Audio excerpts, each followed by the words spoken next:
Olá, alunos do 7º ano. O meu nome é Maria Alice, eu sou professora de língua portuguesa e hoje nós vamos falar um pouquinho sobre o texto teatral. Vamos lá? Bem, o texto teatral, ele se parece com os textos narrativos, né? Porque ele conta uma história. No entanto, a grande diferença é que enquanto o texto narrativo nós vamos ler, né? O texto teatral, ele é escrito para ser encenado. Nós vamos ver que o teatro, ele nasceu entre os gregos na antiguidade, né? E o teatro, ele tem, né, como função divertir, satirizar uma classe política, refletir sobre os problemas sociais, conscientizar politicamente os oprimidos, fazer refletir sobre a nossa própria condição humana. Bem, como eu disse para vocês, o teatro, né, o texto teatral, ele acontece no palco, né, pela representação dos atores. Se no texto narrativo nós temos as personagens, no texto teatral nós temos os atores. E todo o texto, né, teatral, ele se desenrola a partir dos diálogos. Sim, porque no texto teatral nós não temos o narrador, né? Todo o acontecimento, o evento, ele vai acontecer a partir do diálogo das personagens, como nós vamos ver daqui a pouco. E observamos, né, que o texto teatral, ele traz essa sequência, né, de cenas e as suas relações de causa e consequência. Olha, como eu disse para vocês, o texto teatral, ele se desenrola a partir do diálogo. Aqui nós podemos ver duas personagens conversando, né? A Henriqueta conversando com a Carlotinha. Vocês viram que aqui não tem a presença do narrador, né? As duas personagens conversam. Nós vamos observar que a indicação dessa fala acontece com o nome da personagem em caixa alta, ou seja, com as letras maiúsculas. Aqui nós temos, né, a continuação desse diálogo entre as duas personagens. Bom, nós vamos ver que o texto teatral, ele se divide em atos e cenas. Nós vamos ver que a cena, ela né, essa parte que acontece ali no palco, né? É onde é utilizado para esse espaço, utilizado para a representação. E vamos observar, né, que os procedimentos narrativos do texto teatral são as falas, né, os diálogos, os monólogos, porque a gente pode, às vezes, observar que um personagem conversa sozinho, e o diálogo entre eles, as personagens. O enredo apresentado geralmente segue uma sequência linear. Nós vamos ter uma situação inicial, um conflito, que é justamente aquele desequilíbrio, o clímax, que é o momento em que todo esse conflito, toda essa tensão se resolve, e o desfecho. Bem, nós vamos observar que, da mesma maneira que acontece no texto narrativo, né, o conflito é esse momento de tensão, né? E é justamente o conflito que vai organizar os fatos narrados. Nós vamos observar que é o conflito que prende a atenção da plateia ou vai prender a atenção do leitor quando ele está com o texto escrito. Além disso, o texto teatral possui outros elementos, né? Como o prólogo, que seria uma cena inicial, nós vamos ver um exemplo, né, em que a plateia ou o leitor recebe algumas informações sobre o assunto tratado na peça. Nós temos os atos, a cena, o epílogo, que é justamente esse final, e as rubricas, que são indicações que nós vamos ver daqui a pouco. Bem, como eu disse, o prólogo é usado para introduzir o leitor nos fatos do enredo. Aqui nessa cena do Alto da Compadecida, que vocês já devem ter assistido, porque essa peça teatral foi adaptada também para o cinema, nós vamos ver que o palhaço, né, ele vai conversar aí com o público, né? Ele vai falar, olha, aqui, né, o julgamento de alguns canalhas, entre os quais o sacristão, um padre, um bispo, para o exercício da moralidade. Então, ele está preparando a plateia para o assunto daquela peça de teatro. Como eu disse para vocês, nós temos a presença da rubrica, porque aqui, quando fala grande voz, é uma indicação de como o ator deve agir. Bem, como eu disse, quando nós temos também os atos, né? Quando uma peça é muito longa, ela costuma ser dividida em partes, e essas partes recebem um nome aí de ato. O ato são esses acontecimentos que acontecem no mesmo período ali, né, no palco. Bom, vamos ver que o texto teatral também vai ter o cenário, que é justamente o espaço onde as ações ocorrem. Além do cenário, nós vamos ver que há a presença da música, a iluminação, o figurino, que é justamente os trajes que as personagens vão utilizar, a maquiagem, os gestos e os movimentos. Quando todas as tensões, né, são resolvidas, nós temos o epílogo, ou seja, o desfecho dessa peça teatral. E aí, gente, é uma parte importante para a gente entender do texto teatral, que é justamente as rubricas. As rubricas são essas indicações cênicas. Elas auxiliam na representação. Quando nós estamos diante do texto escrito, nós temos essas passagens. No entanto, quando o texto é encenado, é essa indicação da maneira como o ator deve agir. As rubricas, elas aparecem com uma letra diferente, normalmente em itálico, né? Indicando como esse ator deve falar, rubricas de interpretação, ou como ele deve se movimentar no palco, as rubricas de movimento. Aqui nós temos uma cena que nós vamos ver a presença da rubrica. A personagem, o ator, né, a personagem Maricota, ela está conversando e no final, né, ela deve chorar. Então, há uma indicação de como o ator deve agir, né? E aí o diálogo se desenvolve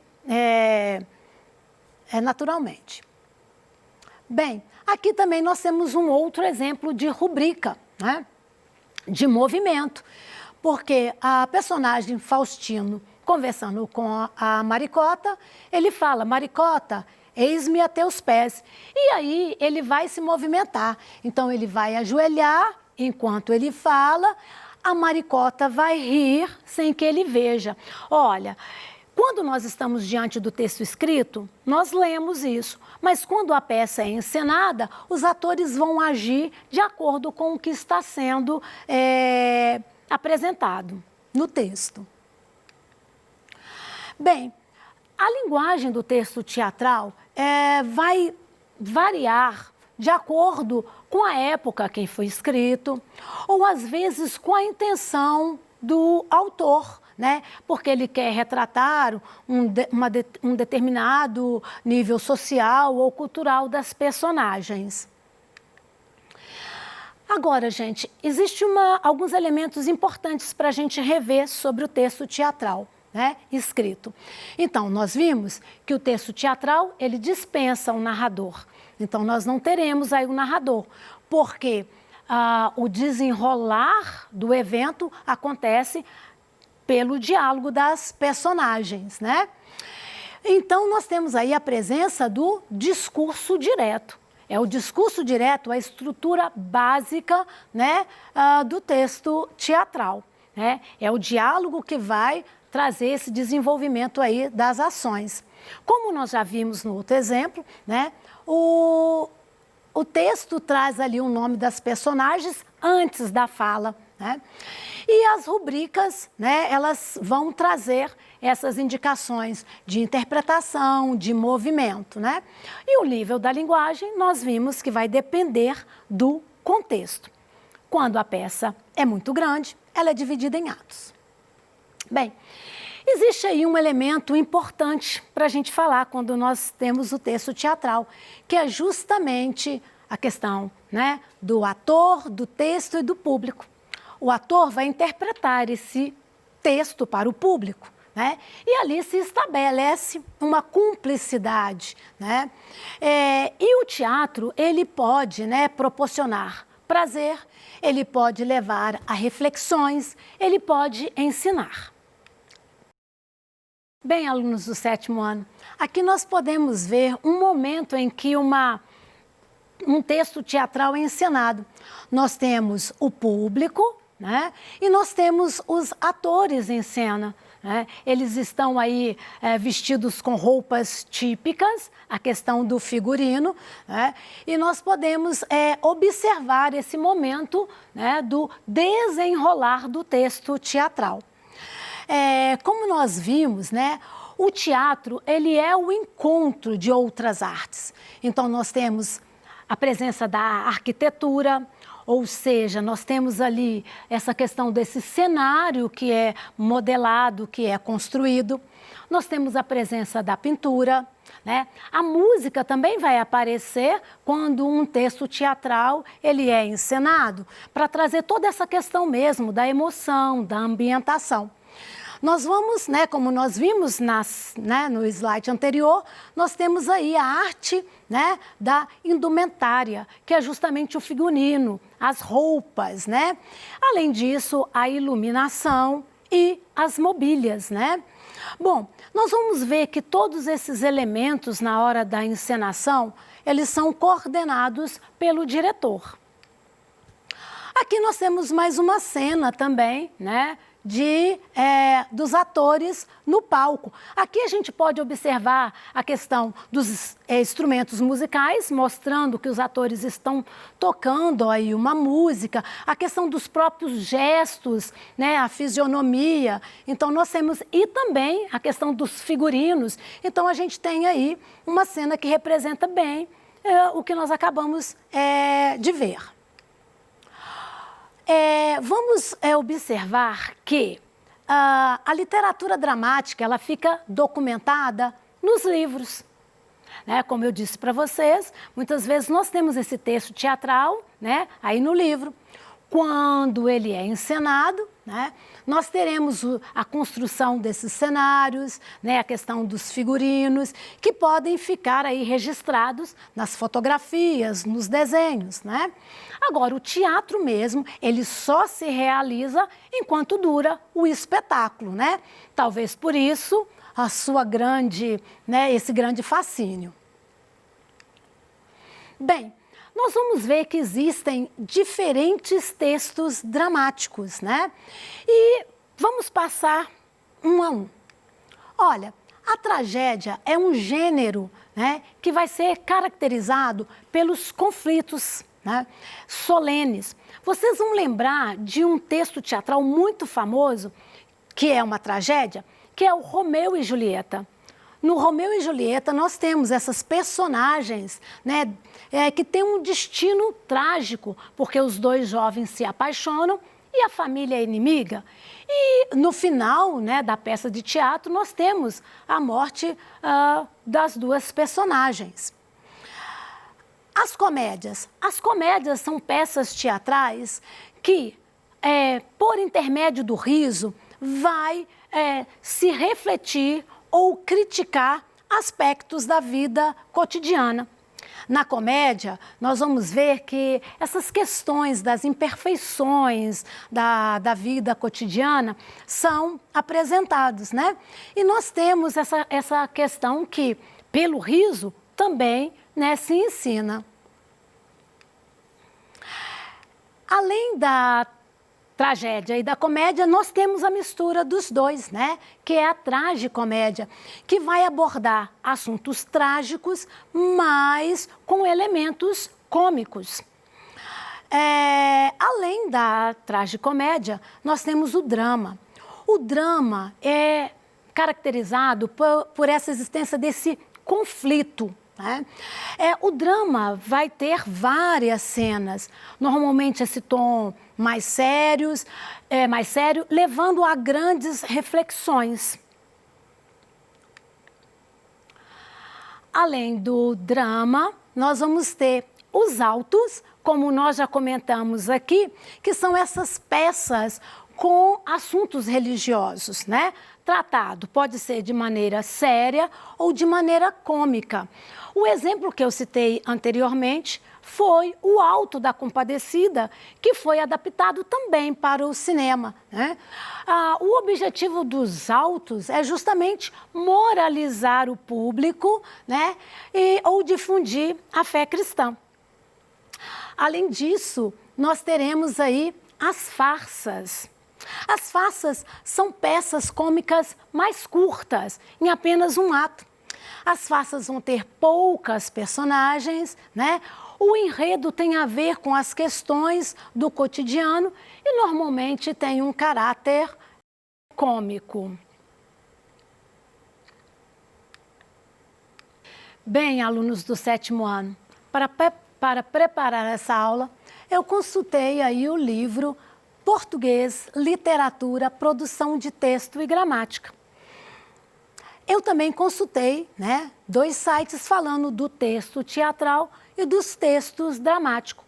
Como nós vimos hoje, o texto dramático ele tem algumas semelhanças com o texto narrativo. No entanto, o texto teatral ele é, né, escrito para ser encenado. Se no texto narrativo nós temos a presença do narrador que vai, né, contextualizar espaço, tempo, descrever sobre os personagens, no texto teatral nós temos essa encenação. E o que vai auxiliar os atores é justamente a presença das rubricas, que são essas indicações de como eles devem se posicionar, como eles devem falar. E as rubricas também vão indicar como deve ser o cenário, né? A maneira como esses personagens, esses atores vão agir em cena. Nós vimos que o teatro, ele tem, né, a questão de outras artes envolvidas, né, como a questão da música, a questão do figurino, a questão da iluminação, né? E vimos que o teatro, ele é uma maneira da gente aprender, é uma maneira da gente refletir sobre as nossas questões cotidianas e também fazer uma crítica às questões da sociedade.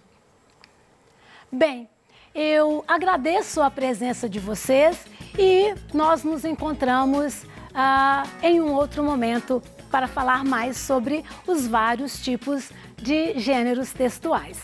Muito obrigada!